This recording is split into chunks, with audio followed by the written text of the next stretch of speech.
superar ese mal llamado contrato de aprendizaje, que no es otra cosa que decirle a la juventud que por el trabajo que realizan, pues no se les va a pagar como corresponde, sabiendo que están trabajando, sino como aprendices. Nosotros, ¿qué estamos planteando? Que efectivamente se le pague a la juventud como corresponde por el trabajo que está desarrollando. Y es uno de los artículos más polémicos, realmente son 2 artículos, el debate se va a dar el día de hoy, pero no es el único punto que se tiene clave para el día de hoy. Como les decía ahorita, el jueves pasado salimos de casi 60 artículos.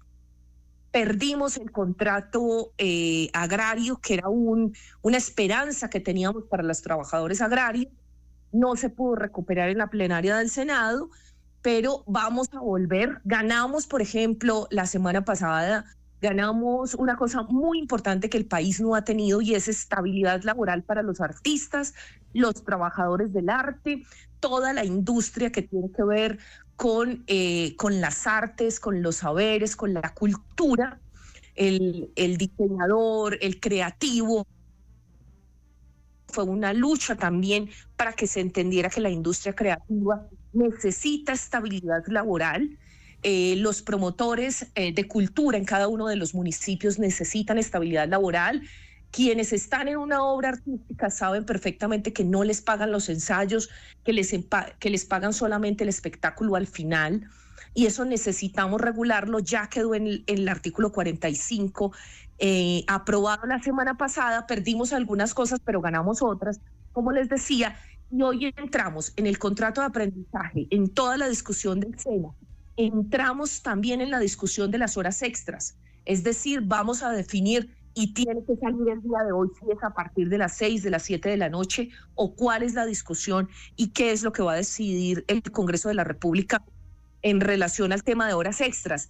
También entramos en una discusión profunda sobre el tema de los domingos y los festivos. Eso es una discusión clave para el trabajador, porque nosotros estamos planteando que un domingo y un festivo tienen que pagarse al 100% como un día laboral. Eso no lo quiere el empresariado y ahí están proponiendo fórmulas para que no aplique, sino hasta dentro de 2 años, o para que el empleador sea el que deba pagar, no tenga que pagar. Y esto en las normas es muy importante que la ciudadanía lo vaya teniendo en cuenta. Nosotros sabemos que una norma está dirigida a generar una obligación cuando tiene un verbo rector que implica esa obligación. Por ejemplo, tener, no el deber, porque si se le deja a la interpretación o si se le deja a que el empleador decida cuándo sí, cuándo no, pues va a decidir que no.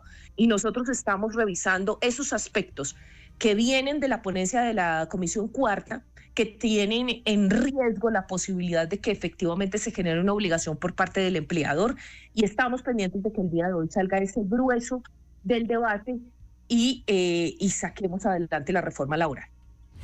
Senadora, ¿tienen los votos suficientes? ¿Los cálculos, las sumas, sí dan? Pues bueno, los votos no están para todo. Yo tengo una proposición para los trabajadores de la industria extractiva, para todo el tema de transición energética, y para esa proposición, que es el artículo 62, tenemos los votos porque fue un acuerdo con toda la Comisión Quinta. Y les pongo este ejemplo que no es sencillo porque nadie se ha ocupado de las pésimas condiciones de los trabajadores de las minas en nuestro país, que sufren, que tienen unas consecuencias en su salud aterradoras, y nadie se ha ocupado de qué pasa cuando cierran una mina, cuando una multinacional cierre Buritica, ¿qué va a pasar?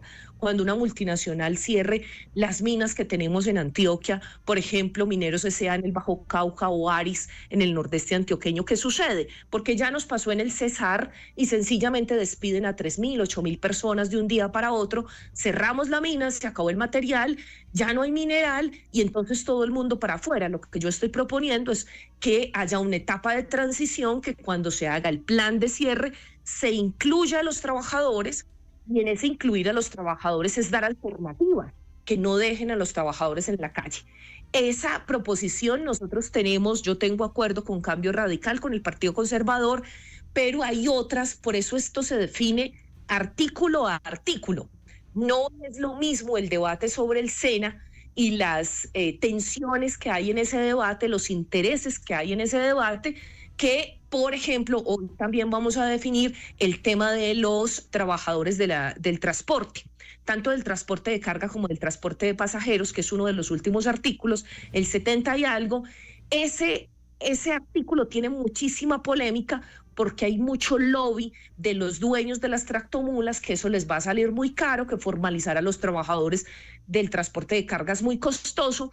Entonces, cada artículo tiene unos números distintos en su pregunta que no podemos generalizar. Aquí estamos artículo a artículo y voto a voto. Se han definido artículos por un solo voto y, como les decía ahorita, perdimos el artículo del contrato agrario por 3 votos, escasamente por 3 votos. Entonces estamos en una tensión en la plenaria del Senado en la que todo se está definiendo voto a voto. Senadora, si la discusión avanza, el tema de la consulta popular, el decreto del presidente, ¿en qué va a quedar? Eso dependerá del balance al final. Y esa pregunta es sumamente importante, me la están haciendo todos los colectivos, los movimientos sociales, ambientales en el país, porque definitivamente no sabemos cuál es el punto en el que sí va a haber consulta o no va a haber consulta. Yo les quiero decir que nosotros tenemos unas líneas rojas. Para nosotros es muy claro que los artículos que se definen hoy van a trazar esas líneas rojas y dependiendo de si esta reforma, primero, no es regresiva, es decir, no vamos a perder lo que ya ha ganado la lucha de los obreros en nuestro país. Segundo, si avanzamos en mejores condiciones para los trabajadores en Colombia, en esos artículos claves va a haber consulta o no va a haber consulta, eso va a ser decisión del presidente. Nosotros sí sabemos cuáles son los artículos claves, efectivamente el balance final va a definir si hay consulta o no.